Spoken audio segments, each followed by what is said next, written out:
നമസ്കാരം മലയാളി വാർത്തയുടെ പ്രിയപ്പെട്ട പ്രേക്ഷകരെ, എല്ലാവർക്കും നല്ലൊരു ദിവസം ആശംസിച്ചുകൊണ്ട് ഏവർക്കും വാർത്തകളിലേക്ക് സ്വാഗതം.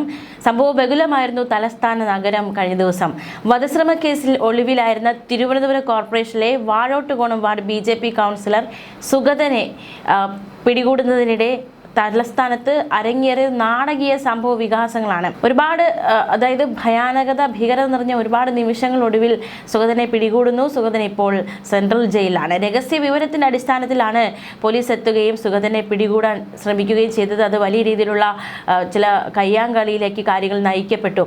രഹസ്യ വിവരത്തിന്റെ അടിസ്ഥാനത്തിൽ വട്ടിയൂർക്കാവ് വാഴോട്ടുകോണത്തെത്തിയ പോലീസ് സംഘത്തെ സുഗതനും ആ വ്യക്തിയുടെ അനുയായികളും ചേർന്ന് വളഞ്ഞിട്ട് മർദ്ദിച്ചുവെന്ന് പോലീസ് ആരോപിക്കുന്നു. അക്രമത്തിൽ വട്ടിയൂർക്കാവ് CI വിപിൻ, SI അഭിജിത്ത് എന്നിവർക്ക് പരിക്കേറ്റു. പ്രതികളിൽ നിന്ന് രക്ഷപ്പെടുന്നതിനും സ്ഥിതിഗതികൾ നിയന്ത്രിക്കുന്നതിനുമായി Vattiyoorkavu SHO Vipin service revolver ഉപയോഗിച്ച് ആകാശത്തേക്ക് വെടിവെച്ചു. ഇതിനുശേഷമാണ് പ്രതിയെ സാഹസികമായി പോലീസ് കീഴ്പ്പെടുത്തിയതെന്ന വിവരങ്ങളാണ് പുറത്തുവരുന്നത്. സംഭവം ബഹുലമായിരുന്നു. ആകാശത്ത് വെടിവെക്കുന്നു, പോലീസിനെ ആക്രമിക്കുന്നു, രക്ഷപ്പെടാൻ ശ്രമിക്കുന്നു. അങ്ങനെ വലിയ ഒടുവിൽ ഗതികെട്ട് പോലീസിന് ഇത്തരത്തിലുള്ള റിവോൾവർ ഉപയോഗിക്കേണ്ടി വരുന്നു. എന്തായാലും അത്തരത്തിൽ വലിയൊരു നാടകീയ നിമിഷങ്ങളായിരുന്നു കഴിഞ്ഞ ദിവസം അരങ്ങേറിയത്.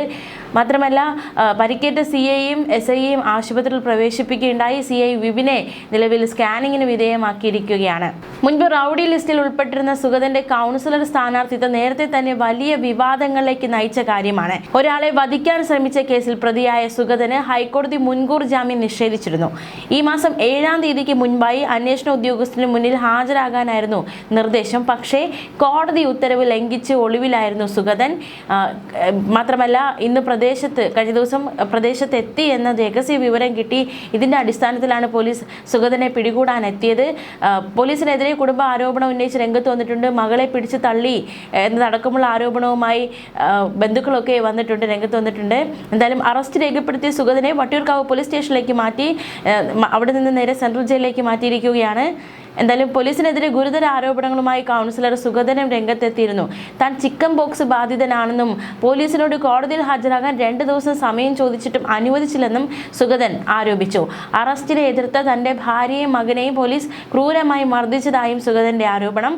എന്നാൽ കൗൺസിലറും ചേട്ടനും ചേർന്നാണ് പോലീസുകാരെ മർദ്ദിച്ചതെന്നും ആത്മരക്ഷാർത്ഥമാണ് വെടി ഉതിർത്തതെന്നുമാണ് പോലീസ് നൽകുന്ന വിശദീകരണം. എന്തായാലും വിശദമായ അന്വേഷണം ഈ കാര്യത്തിലും നടത്തേണ്ടതായിട്ടുണ്ട്. ഇന്നലെ രാത്രി 10-ഓടെയാണ് വട്ടിയൂർക്കാവ് ചിത്ര നഗറിൽ പോലീസ് എത്തുന്നത്. ശേഷമാണ് ഈ നാടകീയ സംഭവ വികാസങ്ങൾ അരങ്ങേറുന്നത്.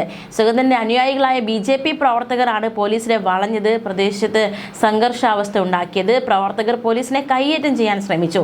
തുടർന്ന് SHO ആകാശത്തേക്ക് വെടിവെച്ച ആളുകളെ പിന്തിരിപ്പിച്ച ശേഷമാണ് സുഗതനെ പിടികൂടിയത്. മുൻപ് 10ഓളം കേസുകളിൽ പ്രതിയായ സുഗതനെതിരെ കളക്ടർ കാപ്പ ചുമത്തിയതാണ്. ഇതിനുശേഷമാണ് തദ്ദേശ തിരഞ്ഞെടുപ്പിൽ വാഴോട്ടുകോണം ഡിവിഷനിൽ BJP സ്ഥാനാർത്ഥിയായി മത്സരിച്ച് വിജയിച്ചത്. 2 മാസം മുൻപ് ക്ഷേത്രോത്സവത്തിനിടെ 2 പേരെ ആക്രമിച്ച് പരിക്കേൽപ്പിച്ച കേസിലാണ് ഇന്നലത്തെ അറസ്റ്റ്. സുഗതൻ കേസിലെ 1-ാം പ്രതിയാണ്.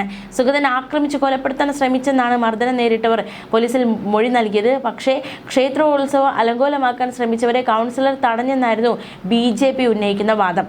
സംഭവത്തിന് പിന്നാലെ ഒളിവിൽ പോയ സുഗതൻ പിന്നീട് കോർപ്പറേഷൻ കൗൺസിൽ യോഗങ്ങളൊന്നും പങ്കെടുത്തിരുന്നില്ല. സുഗതന്റെ അറസ്റ്റിന് പിന്നാലെ BJP പ്രവർത്തകർ രാത്രി പ്രതിഷേധവുമായി വട്ടിയൂർക്കാവ് സ്റ്റേഷനിലേക്കും എത്തി. കാറിൽ സ്റ്റേഷനിലേക്ക് എത്തിച്ച കൗൺസിലറെ സുരക്ഷാ പ്രശ്നങ്ങൾ കാരണം തുടർന്ന് ബസ്സിലാണ് പോലീസ് വൈദ്യ പരിശോധനയ്ക്ക് കൊണ്ടുപോയത്. താൻ ചിക്കൻ ബോക്സ് ബാധിച്ച് ചികിത്സയിലാണെന്ന് അറിയിച്ചിട്ടും പോലീസ് അത് പരിഗണിച്ചില്ല എന്ന ജനറൽ ആശുപത്രിയിൽ വൈദ്യ പരിശോധനയ്ക്ക് എത്തിച്ചപ്പോൾ സുഗതൻ മാധ്യമങ്ങളോട് പറയുകയുണ്ടായി. എന്തായാലും സംഭവം ബഹുലമായിരുന്നു. കൂടുതൽ വിവരങ്ങളൊക്കെ വരും മണിക്കൂറുകളിൽ ലഭിക്കും. ന്യൂസ് ഡെസ്ക് മലയാളി വാർത്ത.